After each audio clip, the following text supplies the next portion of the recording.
You are listening to the Mark Lesko Podcast, a podcast by diehard fans for fans. Mark covers all things Penn State football and the Pittsburgh Steelers, as well as anything related to the sports and fitness world. Tune in weekly to listen to a couple of dedicated fans talk about these topics without filters. Thank you for listening to the Mark Lesko Podcast. What's up, Steeler Nation? Welcome to the Mark Lesko Podcast. I'm your host, Jay Rod, and this is Steelers Central. Folks, ladies and gentlemen, boys and girls, studs and babes, dudes and chicks, pals and gals, the wait is over. It's here. The first week of the NFL season is here. In 2 days, we have the NFL opener against the Eagles and the Cowboys. And then the day after that, it's the Chargers and the Chiefs. And Sunday, that glorious game is officially back on Sundays. I love me some college football. Don't get me wrong. And I knew the Nittany Lions before I knew the Steelers. But the NFL, baby, I get a kick out of this team so much. It's definitely my second love after the Pirates. I mean, knowing that I have grown up with the championship games in 95, like I was a little guy then, and then to see the resurge with Jerome, and at the end of the 2000s, Ben finally coming on and Cowher being there the whole time, and seeing the glorious run they had in the 2000s, seeing them just year after year, just get it going. And yeah, I know, we know the history, but come on. I mean, it's finally here. The 2025 season is finally here. I'm just so freaking pumped. And without further ado, my friends, let us just dive right into this game for this week. Week 1, the Steelers against the Jets. They are at the Jets. Let's just dive right into this. I'm going to really break it down with the other team's stats and players, info, and all that. So let's just go right into this. So we all know the quarterback. We had him, and he went to the Jets. It's definitely a love-loss kind of ordeal. I wish him all the best, but going to the Jets is basically you're going to the Browns, you're going to the Panthers. Like this organization has seen its really, really bad years. I mean, what are you talking about? I know that they had a shot at being something really spectacular when Rodgers was supposed to do something 2 years ago, and of course that didn't happen.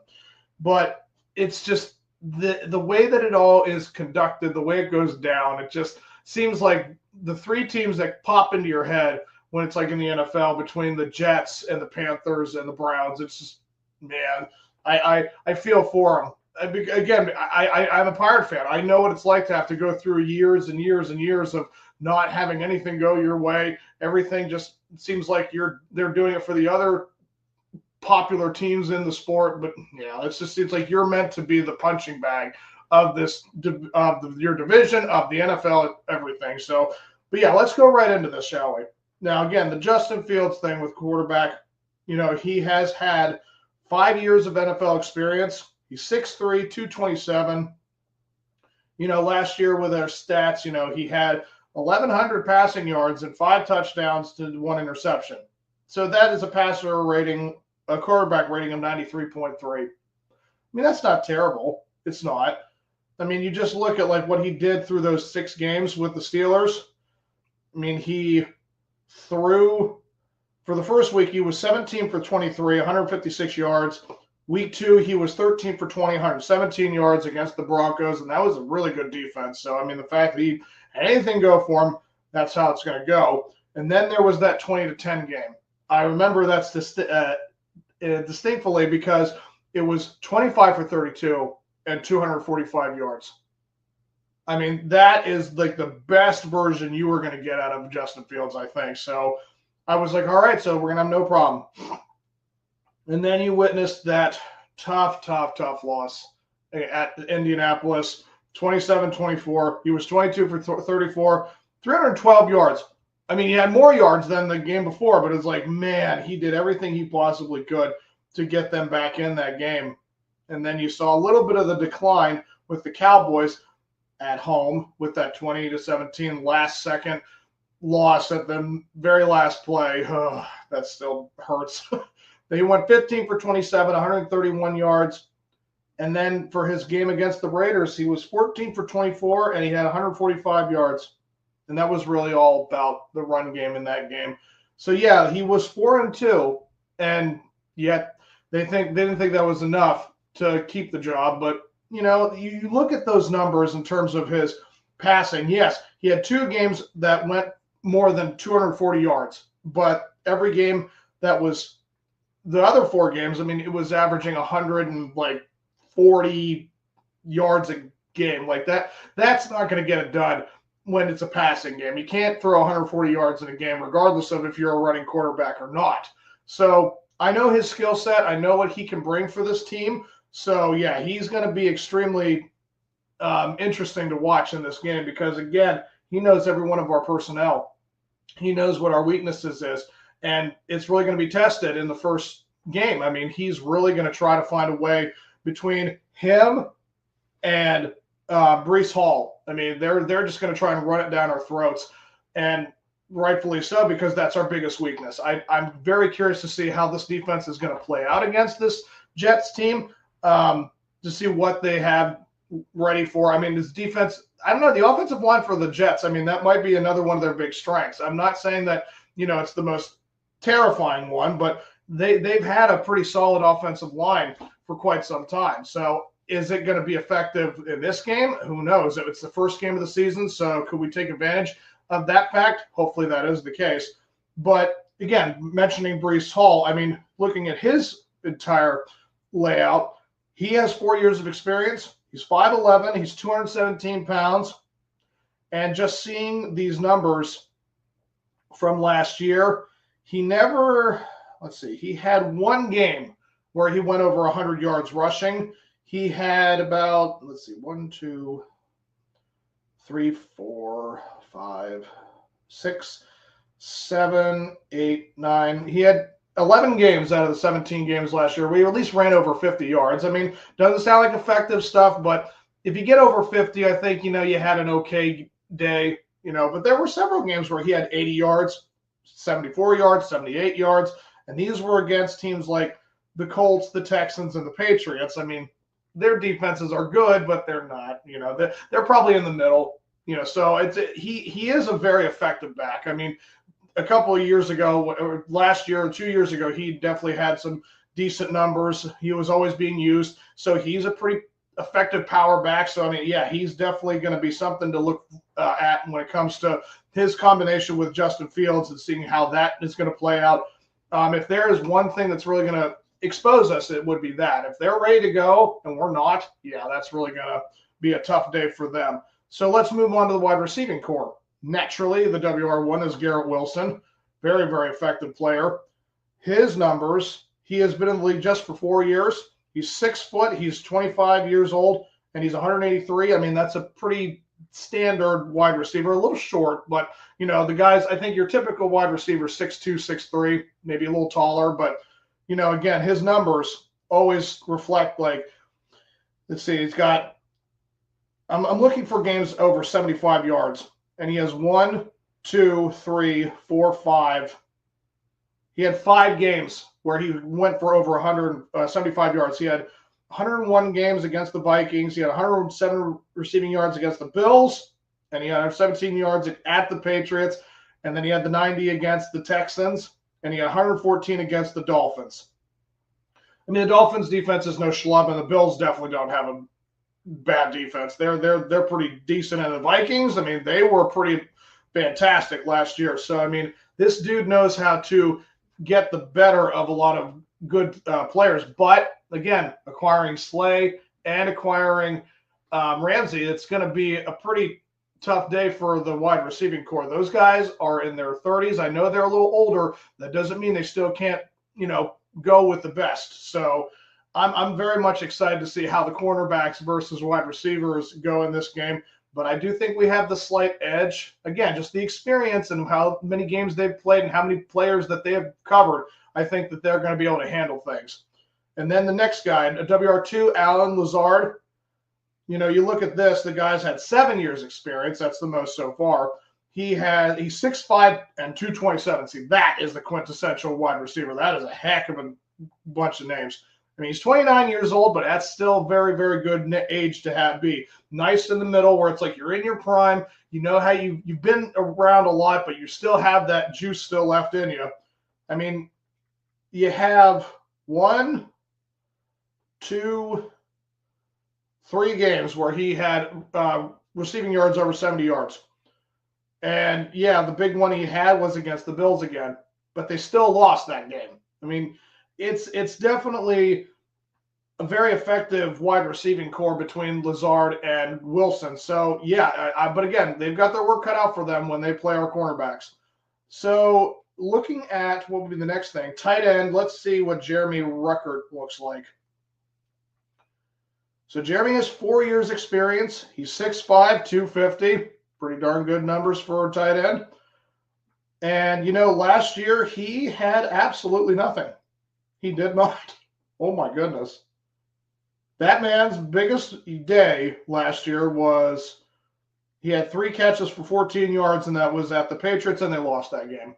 So I don't really see the tight end having that much of an effect on that setup where it's like you have the short field, you have the middle of the field, and the tight end's out there.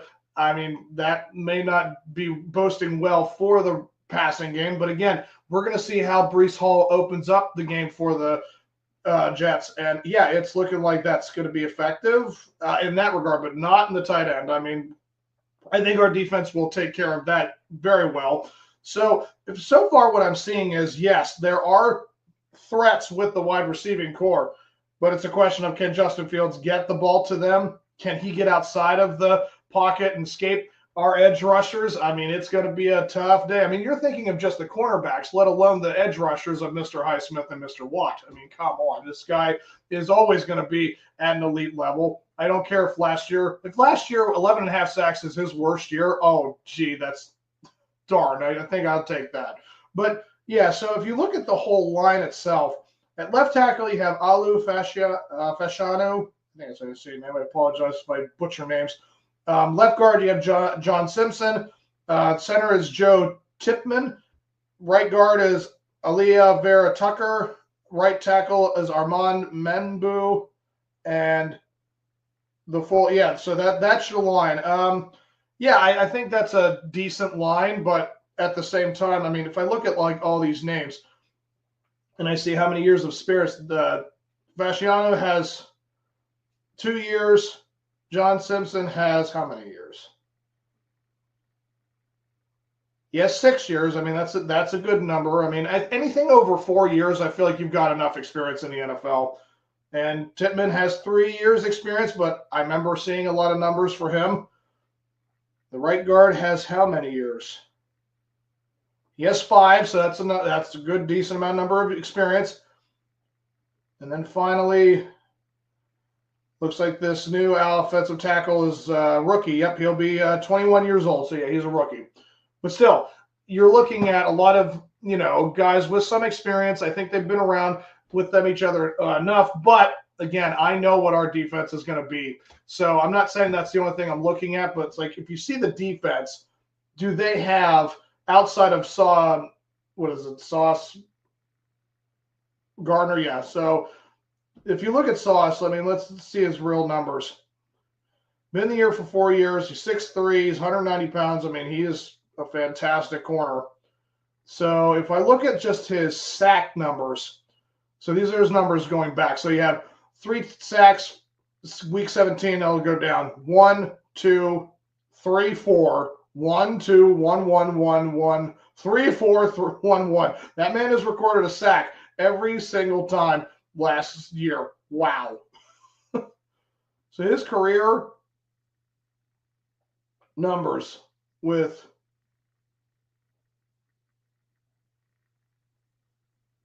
I'm looking for his sack numbers. I don't see. Maybe that wasn't what that was.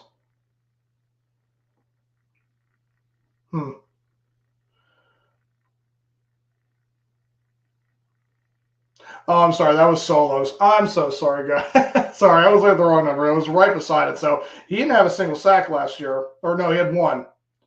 But those are all the solo numbers. But still, I mean, he has like great numbers. I mean, just for being a cornerback alone, like you're supposed to be covering the wide receiver, and yet he's getting all these tackles. So he is one of the better cornerbacks in the league for sure.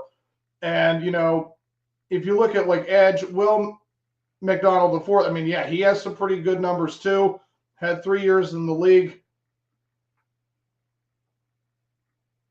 I mean, he had 4, 5, 7, 10, 12, 13 sacks last year. I mean, yeah, that's about as good as you can pretty much ask for any one of your edge rushers. So, I mean, Quinnen Williams, Byron Cowart, and Michael Clemens is the other edge. He has 4 years experience. He had 4.5 sacks last year. It's not terrible, but I mean, it's just like, yeah, it's just enough. I mean, it's definitely, and again, with the linebacking core of Marcelino, McCray, Ball, do not know that name. He only has 2 years experience. He had 3 tackles. I mean, it's not all that, you know, intimidating. Let's see, Jamin Sherwood, he had 83 solo tackles last year, 2 sacks. I mean, that's a lot. That's a lot. And Quincy Williams, 7 years. Yes, I know that name. I thought I've heard that name.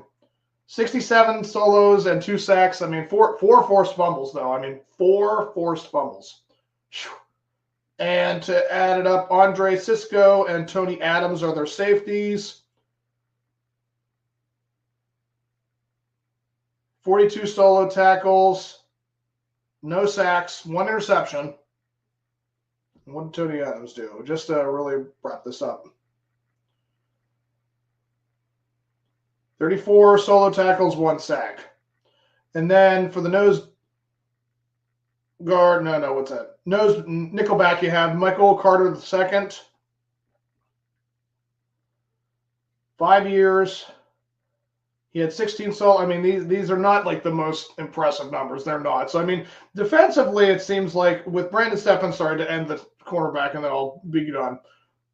58 solo tackles, 1.5 sacks. I mean, yeah, I mean, the defense is okay for the Jets, but yeah, it's like night and day with the other 2 teams. So, yeah, I feel like this is very much everything that is matching up. I feel like the wide receiving room, of course, is the winner for the Jets.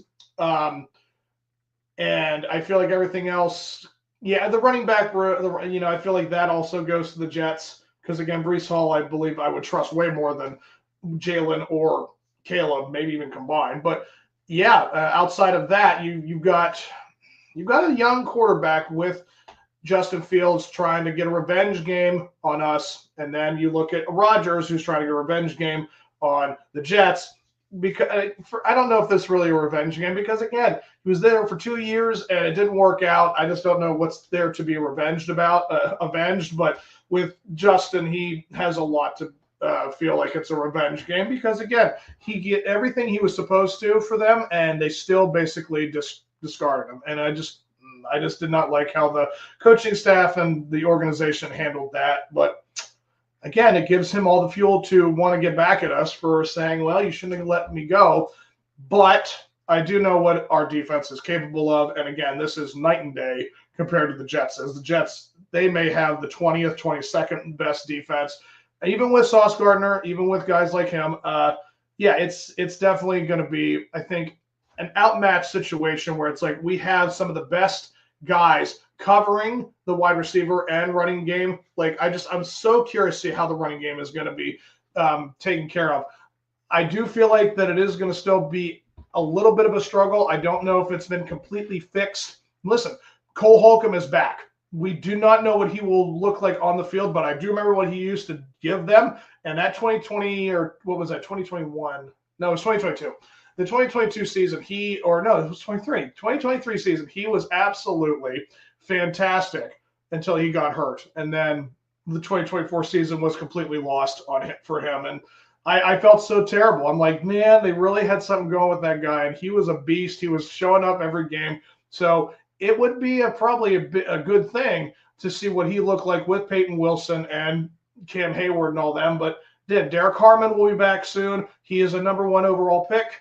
I'm very curious to see how this is all going to play out for this game.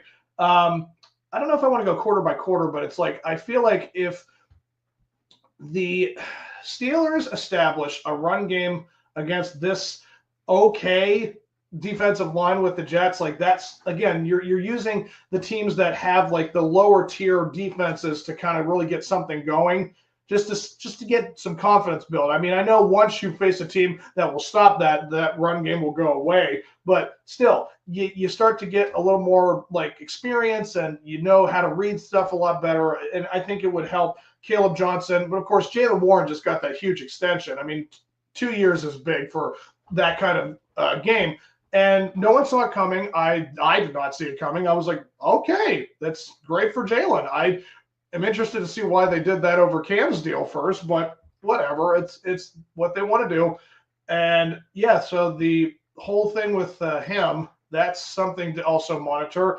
Is he going to play? Who knows? I don't know if Cam will be out there. They have not made an announcement.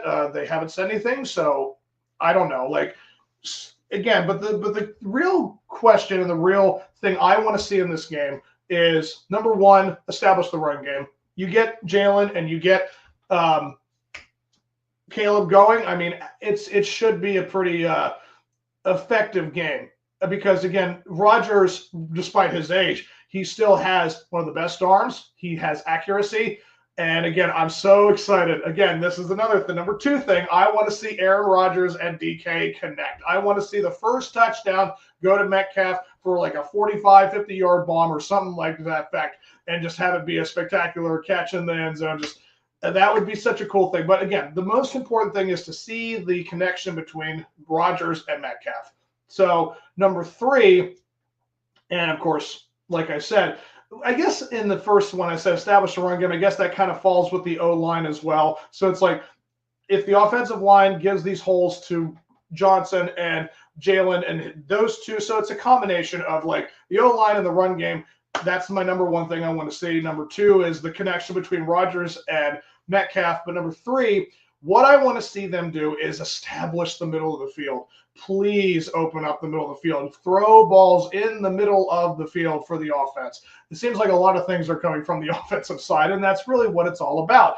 We know what this team is capable of defensively. We know that they are going to make some noise. They're going to do some spectacular things. I am very much excited to see what the defense will do to a guy like Justin Fields and a guy like Breece Hall and company. Like, it's very important to know that this defense just make a statement. They want to get at them. They want to make sure that they feel it, and they're going to have at least, I mean, again, I guess you want to do 5 things. I'll add 2 on for the defense. #4, I want to see some sacks. I want to see, you keep Mr. Fields contained. I don't know if we're going to ever see, a whole lot of that. I don't know how many sacks he's ever really suffered, but I mean, he's a running quarterback, so like the odds of him having that happen are good, but he's one of the fastest dudes I've ever seen.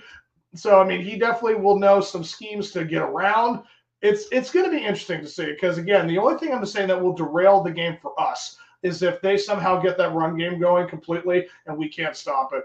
If that happens, yeah, this is a loss for the Steelers. I mean, it would be a huge upset, because, again, that is the only thing the Jets have going for them, was, establishing the run game with Fields and Hall. And, yeah, they've got some great receivers. So it's like, as soon as you open up the field running-wise, then that really kind of exposes the cornerbacks. And, again, guys like Wilson and guys like Lazard, they know how to play this game. They're very, very talented receivers. So, yeah, this could get out of hand if the Steelers let that happen. So, #4, defense, just button up Fields, button up Hall, like get the sacks, get something going.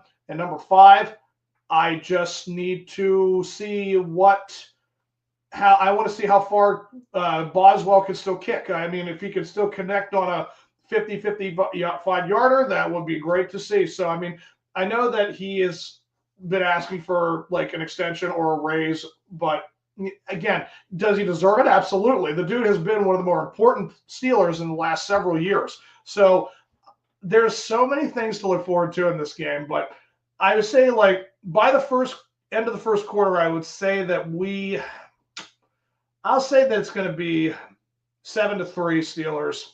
And then by halftime, I'm going to say that it's going to be, I'll say 14-6. I think we get another touchdown. They get another field goal. And then we come out in the second half. We score a touchdown, so it makes it 21-6. And then I think we kick a field goal. Let's see what, again, what Chris's legs look like. So it's 24-6 by the end of the third quarter. And I believe by that point, the Jets will get a touchdown by the fourth quarter, going up. So it'll be 24-13. And then I think, just for good measure, we may I'll be generous and say that we're going to get another touchdown. So I think that the final score will be 31-13 Steelers. So there is my prediction for the first week. It's in the books. I cannot wait to see what this week brings, guys. Again, it's the best time of the year. If you love this sport, if you love these guys, like I'm just saying, it's all the greatest thing when football returns. Again, I love college football. It's the first real football of all of the season. But when the NFL is back, it's just great to know that there's so much football going on.